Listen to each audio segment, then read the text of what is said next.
Shalom jemaat Roh Bekasi.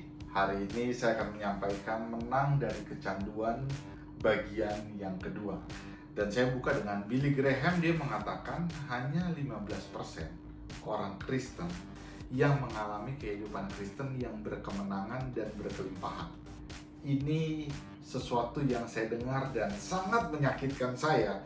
Dibilang Billy Graham ngomong gini, ada yang sedang bergumul dengan narkoba, alkohol, dan seks, tapi juga ada yang sedang bergumul dalam perbudakan. Ingat ya, kecanduan itu memperbudak kita dalam perbudakan, dalam ketakutan, perfeksionis, depresi, gila kerja, itu juga kecanduan, materialisme, dan tidak mau mengampuni. Albert Camus pada tahun 1957 menerima penghargaan Nobel dan sastra. Dalam pidatonya dia menyampaikan seperti ini. Kemerdekaan itu berbahaya dan sulit ditangani karena sangat menggairahkan. Kemerdekaan itu berbahaya, sulit ditangani, dan sangat menggairahkan. Dan dibilang ini, tidak semua orang ingin merdeka. Saya sempat, kenapa ya? Semua orang ingin merdeka. Siapa nggak pengen merdeka? Ternyata nggak semua orang ingin merdeka. Mengapa? Karena waktu kita berani untuk hidup dalam kemerdekaan, kita harus berani melepaskan semua jangkar, melepaskan semua apa yang membuat kita aman dan nyaman, melepaskan semua sarana pendukung yang dimana selama ini kita udah bergantung dengan hal itu. Semua yang kita ketahui, semua yang kita mengerti, kita udah bergantung hal itu. Itu sebabnya kemerdekaan gak gampang. Apalagi kita mesti mengerti bagaimana kita tahu bahwa kecanduan itu harus dilepaskan dengan cara apa yang kita percaya di dalam Kristus. Jadi waktu kita ingin menang atas kecanduan, caranya mesti cara-cara Kristus. Tapi selama ini kita udah hidup dengan cara-cara kita. Kita biasanya hidup dengan cara-cara yang kita mau, yang kita ketahui, yang kita kehendaki. Nah, biasanya kita itu baru mau berubah setelah kita tahu cara-cara ini nggak berjalan sesuai dengan yang kita mau, sesuai dengan yang kita kehendaki. Itu sebabnya beberapa orang lebih nyaman dengan kekacauan dibanding dengan kedamaian. Pikir baik-baik. Beberapa orang lebih nyaman dengan kekacauan dibanding dengan kedamaian. Artinya, beberapa orang lebih baik survive dengan harus mengorbankan beberapa hal dibanding hidup dengan cara-cara yang lebih benar tapi menimbulkan kedamaian. Saya tahu hati kecilmu berbicara, bukan? Itu Bapak, Ibu, dan Saudara. Nah, ketakutan terbesar itu timbul dikarenakan ketidaktahuan. Biasanya sebelum kita mencapai satu kemerdekaan, kita punya transisi. Nah, saya mau kasih tahu di sini ada 3 kondisi sebelum kita bertemu dengan kemerdekaan. Yang pertama adalah keputusasaan. Keputusasaan adalah kesediaan untuk menyerah pada diri sendiri, sumber-sumber yang biasa dipakai, ataupun apa yang dapat dilakukan. Ingat, definisi keputusasaan adalah menyerah pada diri sendiri, sumber-sumber yang biasa dipakai, atau yang dapat kita lakukan. Nah, kita akan belajar itu dalam Yohanes pasal 5. Dalam Yohanes pasal 5 ayat yang pertama, sesudah itu ada hari raya orang Yahudi dan Yesus berangkat ke Yerusalem. Di Yerusalem dekat pintu gerbang domba ada sebuah kolam yang dalam bahasa Ibrani disebut Betesda. Ada 5 serambinya. Dan di serambi-serambi itu berbaring sejumlah besar orang sakit, orang-orang buta, orang-orang timpang, dan orang-orang lumpuh yang menantikan goncangan air kolam itu. Sebab sewaktu-waktu turun malaikat Tuhan ke kolam itu dan menggoncangkan air itu. Barang siapa yang terdahulu masuk ke dalamnya, sesudah goncangan air itu, menjadi sembuh apapun juga penyakitnya. Di situ ada seorang yang sudah 38 tahun lamanya sakit. Ketika Yesus melihat orang itu berbaring di situ, karena ia tahu bahwa ia telah lama dalam keadaan itu, berkatalah ia atau Yesus kepadanya, "Maukah engkau sembuh?" Jawab orang sakit itu, "Tuhan, Tidak ada yang menurunkan aku ke dalam kolam itu apabila airnya goncang. Dan sementara aku menuju kolam itu, orang lain sudah turun mendahului aku. Pertanyaannya, Yesus ngomong ke orang yang udah 38 tahun lumpuh ini, maukah engkau sembuh? Jawaban orang ini, tidak ada orang yang menolong aku dan orang lain lebih dahulu. Kesempatan habis. Terus nggak ada yang mau menolong. Sama, kalau misalnya gini, mungkin Bapak Ibu Saudara nggak lumpuh, tapi kalau Yesus datang hari ini kepada Bapak Ibu Saudara nanya, maukah hutangmu lunas? Pasti Bapak Ibu Saudara jawab ini, tidak ada uang, tidak ada kerjaan yang bisa untung besar.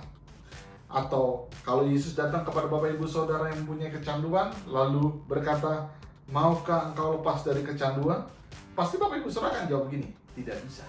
Saya udah coba berkali-kali dan kalah. Nah, ketakutan terbesar timbul dikarenakan ketidaktahuan. Sebuah jawaban yang penuh putus asa pada orang lumpuh ini, padahal Yesus nanya, mau sembuh nggak? Orang lumpuh ini nggak ada yang nolong Tuhan. Kalaupun nanti ada yang nolong, udah ada orang yang lebih dahulu. Oh, kita bilang ini nggak ada lagi kesempatannya udah diambil mereka. Kita nggak punya lagi kesempatan, udah nggak bisa, udah dicoba berkali-kali, pakai metode, pakai rehab, pakai apa segala, nggak sembuh. Gitu. Ingat, keputusasaan timbul karena ketidaktahuan. Orang ini lebih percaya pada malaikat yang menggoncangkan air. Nah ini menariknya, yang orang ini nggak tahu, orang ini lagi ngomong sama yang ciptain malaikat. Yang orang ini nggak ngerti adalah bahwa kuasa malaikat itu berasal dari Yesus yang kasih. Apa yang orang ini nggak mengerti, karena keputusasaannya dia membuat seolah-olah tidak ada kesempatan. Poinnya adalah keputusasaan kita membuat Tuhan lebih mudah bekerja bagi kita untuk memberikan kemerdekaan. Jadi ternyata keputusasaan itu membuat Tuhan lebih mudah. Karena waktu kita putus asa, di mana kita udah gak punya sumber lagi, kita udah gak berharap sama apa yang bisa kita lakukan, kita udah gak bergantung pada kemampuan kita sendiri, itu ternyata membuat Tuhan lebih mudah untuk bekerja di dalam kita, bersama kita, melalui kita. Itu sebabnya kalau hari ini Bapak Ibu Saudara sudah putus asa lama, seperti 38 tahun terbaring, itu putus asa lama. Kalau hari ini Bapak Ibu Saudara mendekati putus asa, atau sekarang Bapak Ibu Saudara udah memang lagi putus asa, baru-baru putus asa, saya mau beritahu, ternyata itu satu langkah Bapak Ibu Saudara mendekati kemerdekaan. Karena ketika Bapak Ibu Saudara putus asa, Tuhan lebih mudah memakai Bapak Ibu Saudara. Ingat, saya dulu diajarin berenang. Pertama kali saya diajarin berenang, Yosef, lihat ada ikan kecil di sini. Ketika saya datang, dilempar ke kolam renang. Waktu dilempar, saya nggak bisa berenang, saya meronta-ronta.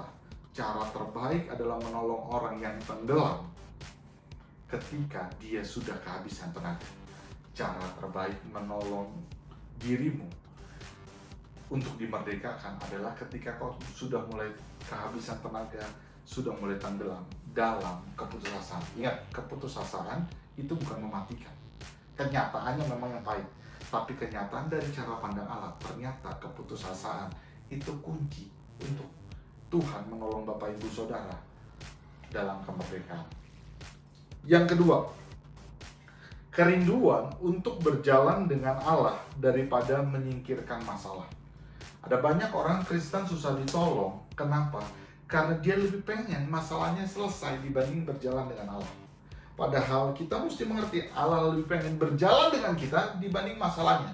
38 tahun gak penting bagi Allah. Yang penting adalah kepercayaan si orang lumpuh ini. Tapi apakah orang lumpuh ini mau berjalan bersama Tuhan, itu lebih penting dibanding masalah dia 38 tahun.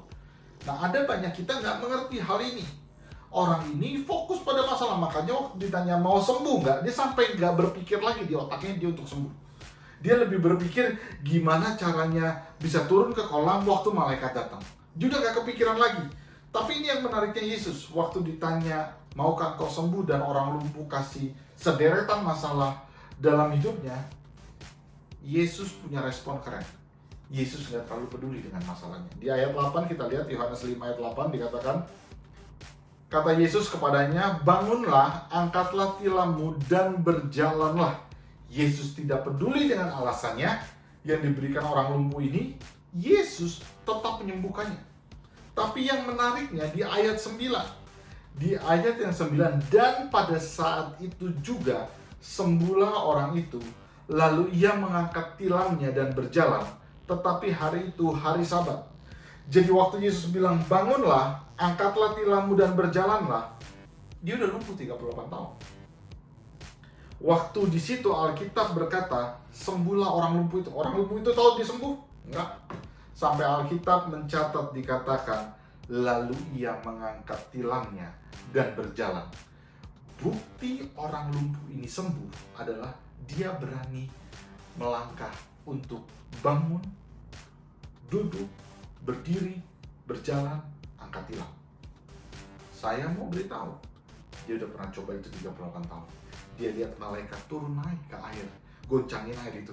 Dia lihat gak ada kesempatan lagi di situ. Dia lihat gak ada yang mau menolong lagi di situ. Dia lihat tidak ada kemungkinan lagi untuk disembuh. Tapi hari ini dia sedang lakukan di luar kebiasaan yang dia tahu, di luar sumber-sumber yang dia tahu, di luar apa yang dia bisa lakukan. Dia bisa minta tolong, dia nggak minta tolong lagi hari ini. Dia bisa bilang ke Yesus, Yesus angkat aja ke pinggir kolam, nanti kalau ada ceburin saya. Dia nggak minta tolong itu. Dia nggak cari lagi cara-cara yang ajaib. Dia nggak cari lagi kuasa dengan cara-cara yang salah. Dia percaya pada apa yang Yesus bilang. Dia punya kerinduan berjalan bersama Allah. Saya mau beritahu, waktu dalam putus asa dan kita berani berjalan bersama Allah, saya mau beritahu, itu kemerdekaan dimulai. Jangan anggap remeh itu. Jangan anggap remeh ketika kau mau berjalan bersama Allah di tengah air matamu. Karena Mazmur berkata, orang yang menabur dengan mencucurkan air mata akan pulang dengan sorak-sorai. Kau gak akan punya sorak-sorai sebelum kau mengerti artinya air mata berjalan bersama Allah. Yang terakhir, yang ketiga. Poin yang ketiga adalah kebergantungan pada Kristus saja dan tidak ada metode yang lain. Ketika Yesus berkata, bangunlah, angkat tilammu, orang lumpuh ini harus mencoba membuang, melupakan pahitnya 38 tahun mencoba dan gagal. Pahitnya tidak punya kesempatan, pahitnya tidak ada yang nolong dia masuk ke dalam kolam, dan pahitnya harus melupakan kolam yang banyak orang menantikan kuasa di sana. Setelah itu orang lumpuh ini mencoba dan dia sembuh. Masalahnya bukan cuma kesembuhan, kemerdekaan dia pun datang. Tapi ada orang-orang yang gak suka terhadap kemerdekaan yang orang lumpuh ini alami. Yohanes 5 ayat ke-10 dikatakan, karena itu orang-orang Yahudi berkata kepada orang yang baru sembuh itu, hari ini hari Sabat dan tidak boleh engkau memikul tilammu. Dalam setiap kemerdekaan yang kita terima akan selalu ada orang-orang yang pesimis, ragu, orang-orang legalis, orang-orang agamawi yang mencoba merebut kemerdekaan dia. Paling juga lo sebulan, paling juga seminggu, ntar juga kayak kemarin-kemarin lo nyari kita lagi setelah 3 minggu, setelah 3 bulan. Banyak orang meragukan kemerdekaan seperti ini. Matius 10 ayat 39 dikatakan, barang siapa mempertahankan nyawanya, ia akan kehilangan nyawanya. Dan barang siapa kehilangan nyawanya karena aku, ia akan memperolehnya. Barang siapa mempertahankan, akan kehilangan. Barang siapa kehilangan, akan memperoleh. Waktu saya renungkan kalimat ini, dan saya baca barang siapa mempertahankan, saya temukan dalam bahasa Yunaninya, artinya hiorisko, menunjukkan diri sendiri. Mempertahankan gini. Jadi jangan sampai kita nggak mengerti, di balik apa yang kita pertahankan ada keangkuhan kita. Itu yang harus kita mengerti. Jadi kemerdekaan itu bukan harga yang harus dibayar, tetapi beban yang harus dilepaskan. Apa beban dari kemerdekaan? Apa harga yang harus dibayar? Apa yang harus dilepaskan bukan dipertahankan? Diri kita. Jebakan terbesar untuk menerima kemerdekaan adalah kita lebih tertarik mencoba mempertahankan sesuatu dibanding kita berjalan memiliki kehidupan bersama Yesus. Ingat, barang siapa mempertahankan, hierosko, artinya dalam bahasa Yunani menunjukkan diri sendiri. Waktu kita coba mempertahankan, ingat, coba sekarang dilihat, direnungi, dievaluasi hidup kita, mumpung masih bulan Maret. Apa yang dari tahun lalu, 2 tahun lalu, 3 tahun lalu kita masih pertahankan? Saya mau beritahu, terkadang itu yang menghambat kemerdekaan kita. Sebab harga dari semua kemerdekaan adalah diri kita sendiri. Jangan mempertahankan dirimu, jangan mempertahankan gengsimu, jangan mempertahankan egomu, jangan mempertahankan ambisimu. Saya udah ribuan kali kejebak sama hal ini. Saya baru mengerti hari ini bahwa harga dari semua kemerdekaan adalah jangan mempertahankan apapun dan mulai berjalan bersama Kristus. Amin. Jesus love.